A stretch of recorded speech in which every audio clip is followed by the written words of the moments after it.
As poucas especies, incluindo a volandeira, fan que a campaña do voo de vara de Rianxo se acurte.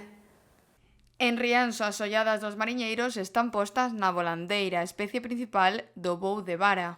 Está indo algo floxa este ano, polo tema da volandeira, non hai moita volandeira, o que vai resultar unha campaña moi corta con respecto a outros anos.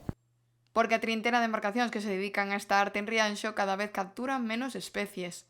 Vendo que ano tras ano hai especies que están indo a menos na ría, cada vez estáse vendo nas lonjas que os barcos traen menos especies como nécora, lorcha, faneca, hai menos especies, este ano ainda por riba completa así o que é a volandeira, que polo que din que hubo unha mortalidade tamén un pouco grande e hai pouco recurso, a verdade.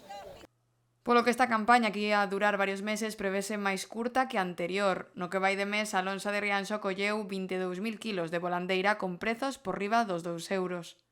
O precio non hai queixa, está aguantando por riba dos 2 euros, está indo a 2,30, 2,70, está indo estes días, e ojalá aguante así durante toda a campaña que poida aguantar a volandeira. Esperan dende a Confraría de Rianxo que noutros bancos haxa volandeira suficiente para poder aguantar ata xaneiro ou febreiro a campaña do voo de vara.